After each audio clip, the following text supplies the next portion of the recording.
ഇടുക്കി ഉപ്പുതറ പഞ്ചായത്തിലെ life mission ഭവന പദ്ധതിയിൽ ലക്ഷങ്ങളുടെ ക്രമക്കേട്. അനർഹരായ 100-ലധികം പേർ വീട് തട്ടിയെടുത്തു എന്നാണ് വിജിലൻസിന്റെ പ്രാഥമിക കണ്ടെത്തൽ.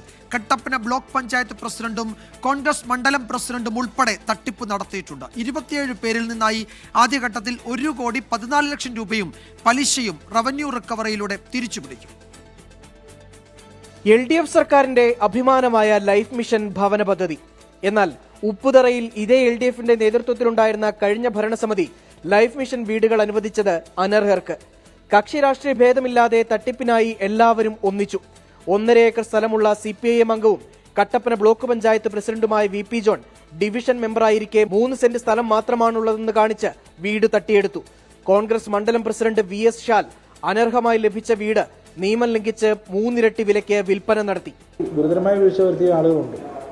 പഴയ വീടിന്റെ പെയിന്റ് അടിച്ചിട്ട് പൈസ മേടിച്ച ആളുകൾ, അങ്ങനെയൊക്കെയുള്ള ഒരുപാട് കേസുകളുണ്ട്. ഇപ്പോൾ ഫൈനൽ സ്റ്റേജ് 40,000 രൂപ കൊടുക്കാനുള്ള ഒരു സിറ്റുവേഷൻ വന്നപ്പോഴാണ് ഇത് കണ്ടെത്തിയിട്ടുള്ളത്. അങ്ങനെയൊക്കെയുള്ള കുറേ കേസുകൾ ഇത് റിപ്പോർട്ട് ചെയ്തു. അപ്പോൾ ഇങ്ങനെ ഇത്തരത്തിൽ വിജിലൻസിന്റെ റിപ്പോർട്ടും പ്രകാരം ലഭിച്ചിരിക്കുന്ന കേസുമായി ബന്ധപ്പെട്ട് പഞ്ചായത്ത് ഭരണസമിതി ഇന്നലെ കർശനമായ തീരുമാനം എടുക്കാനായിട്ട് തീരുമാനം ഉണ്ടാകുകയുണ്ട്. രാഷ്ട്രീയ സ്വാധീനവും ഉദ്യോഗസ്ഥ ബന്ധവും മുതലെടുത്താണ് തട്ടിപ്പെന്നാണ് വിജിലൻസ് കണ്ടെത്തൽ. ഭൂരിപക്ഷം പേരും ഭരണരാഷ്ട്രീയപ്പെട്ട ആൾക്കാരെ മേടിച്ചിരിക്കുന്നത്. ഒറ്റപ്പെട്ട കേസ് മറ്റു ആൾക്കാർ മേടിച്ചിട്ടുണ്ട്. അതൊക്കെ ആര് ഇത് അനുകൃതമായി മേടിച്ചിട്ടുണ്ടോ അവരിൽ നിന്നും ഇതുമായിട്ട് അന്വേഷണം നടത്തി ഈ പണം തിരിച്ചു ഈടാക്കണം എന്നുള്ളതാണ് ആവശ്യം. പഴയ വീട് പെയിന്റ് അടിച്ച് പണം തട്ടിയവരും ഇക്കൂട്ടത്തിലുണ്ട്.